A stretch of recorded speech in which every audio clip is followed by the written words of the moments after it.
Hi, good morning po, Sir Franz Lastimoso. So, ito po yung actual video test na order nyo.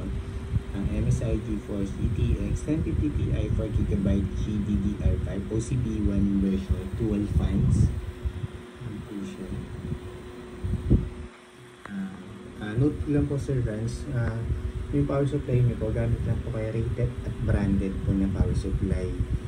Minimum po 550 watts, okay na po yung para sa akin. Para safe po, brand new po yung computer parts nyo or used, importante pa rin po gamit kayo na power supply. Kahit brand new po yan, power supply nyo kung yung mga computer parts nyo, pero gagamit lang po kayong generic na 700 watts na power supply, I'm sure po may masisirang computer parts. Usually po lagi nasisira video card po. Kaya po nire-recommend po namin kayo buy yung mga rated branded lang po na power supply. Huwag po yung generic na 700 watts po. Hindi po siya rated na 700 watts yung kaya niyang i-load.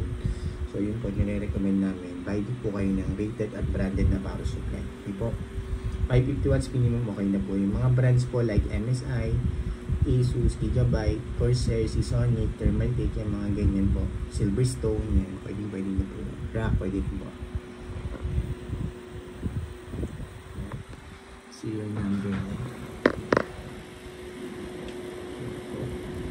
Warranty sticker po ng MSI sa school.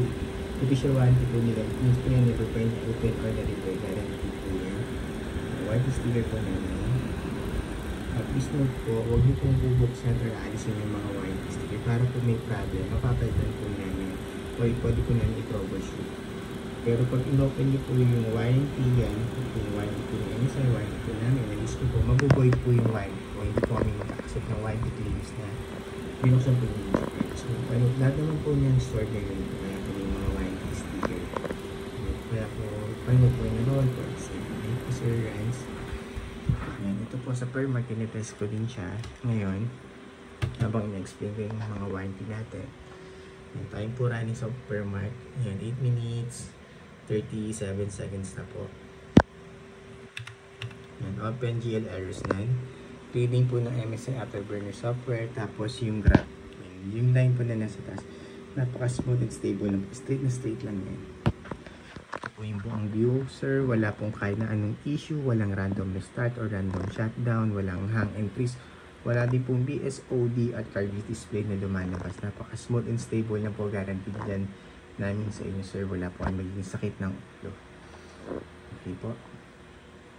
Time check po ulit na running siya dito sa permarket. 9 minutes 13 seconds. 9 minutes 15 seconds na po. Stable na stable lang po. Walang kahit na anong issue. Okay, close ko na po ito, permarket.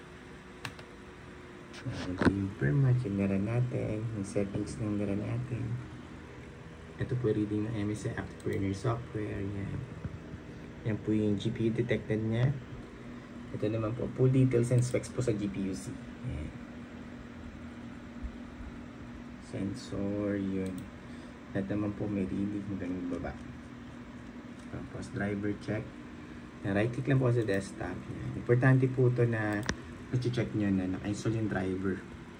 Kasi po baka magtaka kayo, ay naglalag ako, sira yung video card. Yung pala hindi po naka-install yung driver. So, importante po na naka-install yung driver. Kasi pag nag-gaming po kayo, hindi naka-install yung driver, it means maglalag kayo.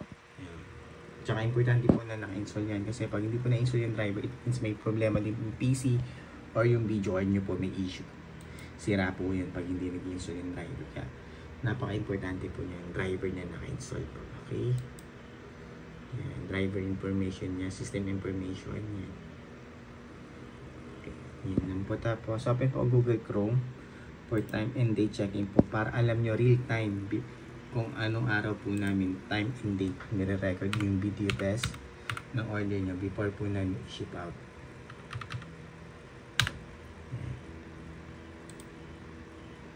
Yan po, 1:37 AM. AM po, gising pa. Yan, Friday, August 16, 2024. Yan po yung current date and time natin ngayon before po namin i-ship out yung order. Tinas po muna namin. Okay? Isa pa. Each time lang.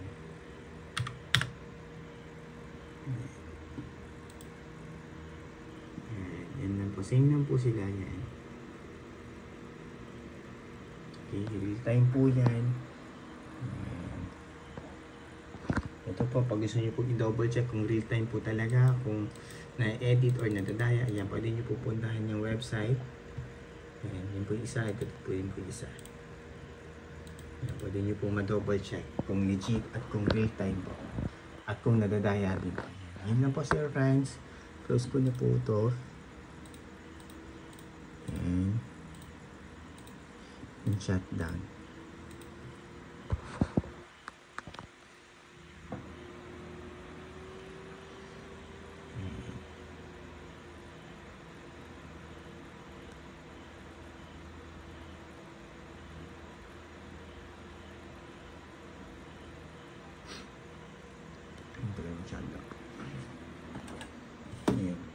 Sir, ulitin ko lang po, yung power supply, gamit lang po kay rated at branded na power supply. Minimum 550 watts, okay na po yan.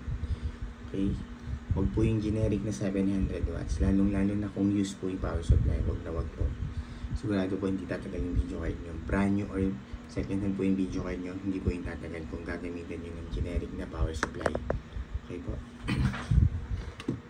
Serial number na po ulit. Ayan, warranty sticker. Yung MSI, yan po. Tapos yung warranty sticker namin. Dalawa din yung serial number nyo. Yan, hindi masyadong yun. Okay, yun na po sir Rans. Yun na po. Yung warranty sticker po sir, huwag po natin alisin or buksan para hindi po maboy yung warranty natin. Yun na po sir Rans. Thank you po. Bye.